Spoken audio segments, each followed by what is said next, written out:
Michael Eric Dyson, where are we on race relations in America in light of what's just happened here? Well, it's obviously a very tense time. Look, what's happening there is not simply about St. Louis, but it's about the nation. And St. Louis is emblematic, or at least Ferguson is emblematic of those larger shifts. You got white flight of a formerly predominantly white suburb. It's now, 65% black. You've got 22% poverty. You've got the over-policing of an entire community who feel racially harassed by the police. Every 28 hours across America, a black person is killed by a security guard, a police officer, or some other executive of the state or police force. So this is an extraordinarily incendiary situation. And look at what's been done. The militarization to which you referred earlier has revealed itself to be something that's not effective when applied to American citizens. On top of that, the tone-deaf police chief, the tone-deaf mayor, and the tone-deaf governor have not added anything to the situation. We understand they're in very difficult situations. He did, that is the governor, bring Ron Johnson in. I'm from the community. I understand your plight and predicament. Let me keep the peace while also understanding what you have to say is legitimate. And finally, I yearn for more response from the White House. This president knows better than most what happens in poor communities that have been, antagonized historically by the hostile relationship between black people and the police department. It is not enough for him to come on national television and pretend that there's a false moral equivalency between police people who are armed and black people who are vulnerable constantly to this. He needs to use his bully pulpit to step up and to articulate this as a vision, not necessarily in terms of public policy alone, because Eric Holder is doing a tremendous job in filling in those gaps. But we need presidential leadership. He needs to step up to the plate and be responsible.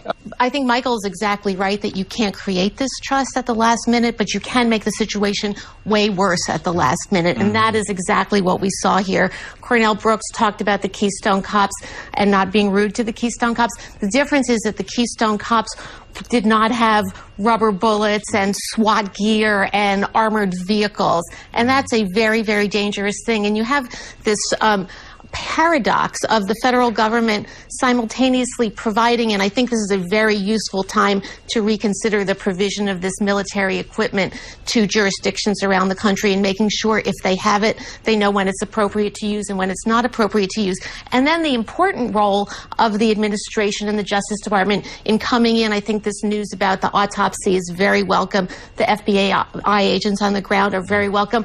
I would say the only point on which I disagree slightly with what's been said before is I think the president has actually struck a very good balanced tone here, because he is at the head of a criminal investigation and he doesn't want to go too far in overstepping the bounds there, while he wants to make sure that he calms the waters. I think that the distinction between the tone that the administration has set here and the tone from state and local authorities, with the exception of Captain Johnson in Missouri, has been very, very striking. Right. I'm not talking about the tone alone, though that's critical. The president is always cool under fire, usually by bigoted racists who are assaulting him from various plates along the ideological spectrum. What I'm talking about, though, is leadership. That's not simply a matter of tone, because the reality is there is no functional equivalence between police people who are armed to the teeth with military-grade weaponry, trained at vulnerable black communities who are inflamed now as a result of decades of negligence.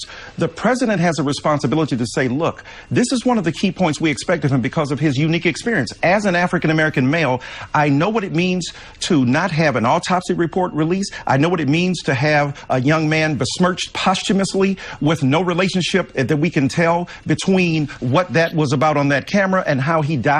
And I'm saying to you that if he could inform American society that, look, yes, we must keep the law. Yes, we must keep the peace. People must calm their passion. But let me explain to you why people might be hurt, why they might be angry, and why they might be upset. That's his responsibility to tell that truth, regardless of what those political fallouts will be. I guess the facts of what they're doing to me, the FBI agents, the investigation, the second autopsy, speak even more loudly than anything the president might be able to say. No, it's not either or. The president can do, look at LBJ. Look at, for God's sake, look at even what Nixon did vis-a-vis affirmative action, but look at what John F. Kennedy did. Look at what Bill Clinton did. No, there's not an either or. You can deploy political strategies and public policies that at the same time we need his leadership, his vision, his unique style. He's an oratorical genius. Deploy that in defense of the people from whom he learned that oratorical genius and to defend those vulnerable populations, especially white people whose white privilege in one sense obscures from them what it means that their children can walk home every day and be safe. They're not fearful of the fact that somebody will kill their child who goes to get some iced tea and some candy from a store. Until that quality is brought, the president bears a unique responsibility and burden to tell that truth.